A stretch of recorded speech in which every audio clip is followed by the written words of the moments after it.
Hi and welcome to Secret Wargamer channel. Just in the midst of playing a great game actually. It's called A Distant Plane and it's volume 3 in Coin series, Counter Insurgent series, published by GMT, designed by Volko, Ruhnke and Brian Train. It covers the insurgency in Afghanistan. The game depicts the physical and economic struggles between four factions. You have counterinsurgent, the Coin, which is made up of government forces, and there you'll see these circular units are bases.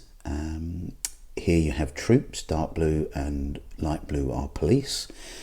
Over here we have tan coloured units which represent the coalition and bases. This indicates how many are left to be used.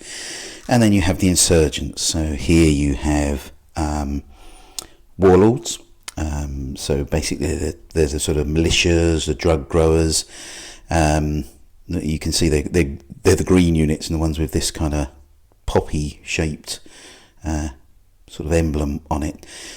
When it's this side up, it means it's an active guerrilla, so this represents a guerrilla unit. And when it's this side, it means it's underground. And these circular discs represent types of bases that the different factions use. And over here, again, you can see we have the Taliban, and when they're crescent side up, it means they're active. And when they're the dark side up, they're underground. I just happen to have them in this holding area that way up.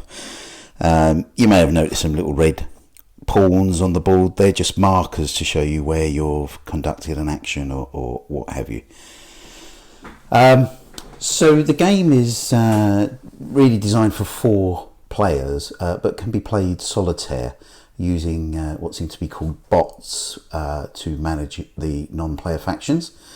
And these are essentially process flows that decide what the non-playing faction does in a given turn. I've got some examples here. So rules, we'll try and look at those later if we get time. But here you can see the non-player, government, and there's a whole bunch of decision trees that say which type of operation and special activity under which circumstances they can be performed by the non-player.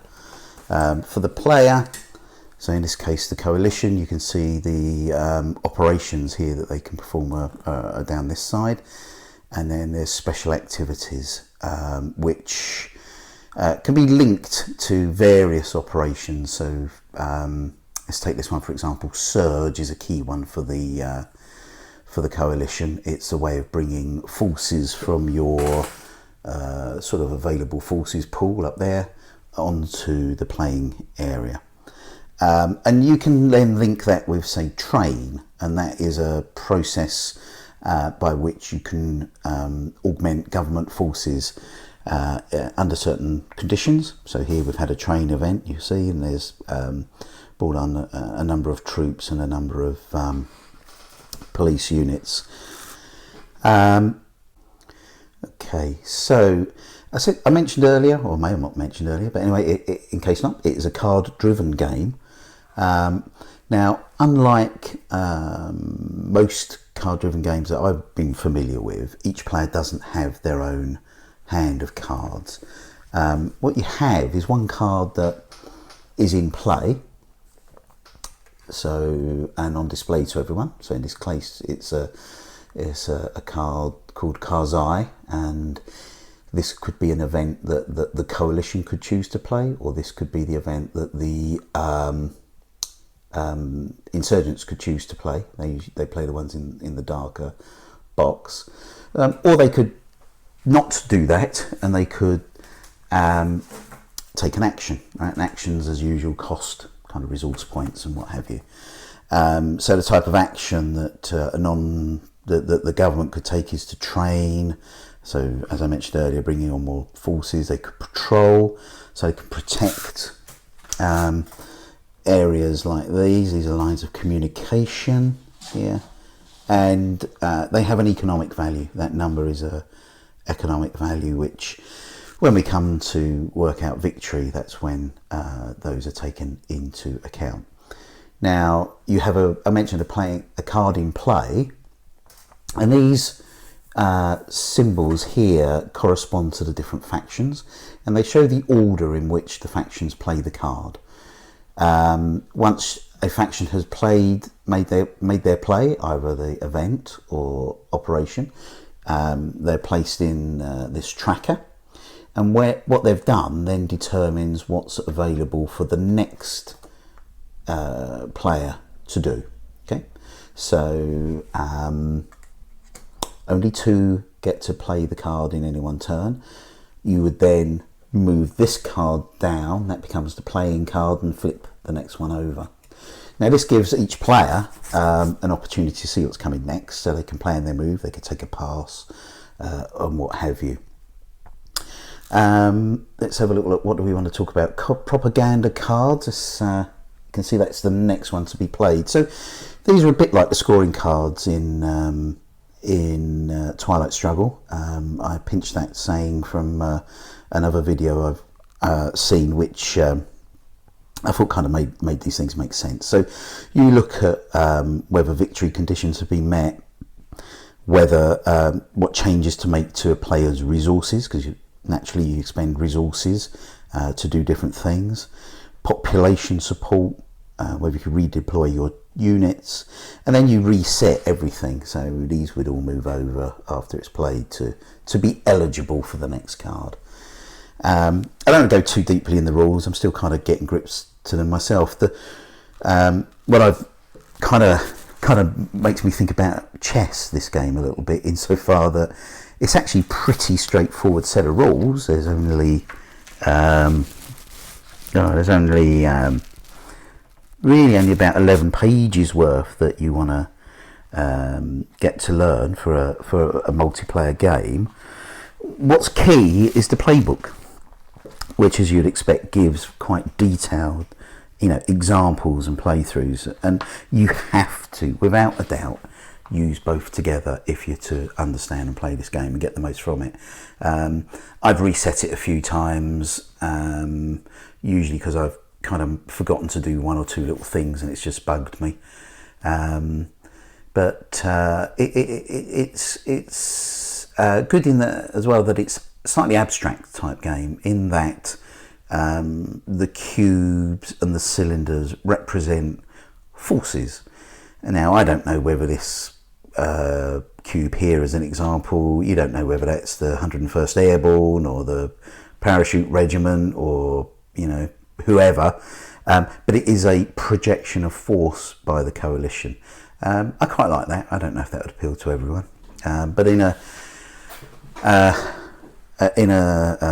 conflict that's still probably quite raw and painful, having it abstracted is probably not a bad way to go. The map itself is naturally of Afghanistan, broken down into various regions. So, for example, we have Helmand here. Up here, where there's a lot of stuff going on, is actually Kabul. Areas in green lettering, they represent Pashtun ethnic locations, and the others represent non-Pashtun. So that's has an effect on the Taliban. They can move more freely around Pashtun areas. Kabul, being a major city, has got hidden under there a height. Oh, that's even more difficult to see, just in that shadow. Number 3, that represents its population size. So players, what some of the factions are trying to do is get ownership and control over the different areas, perhaps build support for the government, or in the case of the warlords, they don't want anyone to have control, and that puts them in charge. They want a sort of chaos situation where to meet their kind of victory conditions. Now, as with all GMT games recently, I think the components to this one are very good. What I think works well particularly with the game, is it's asymmetrical play. So each faction has its own actions and victory conditions. So I kind of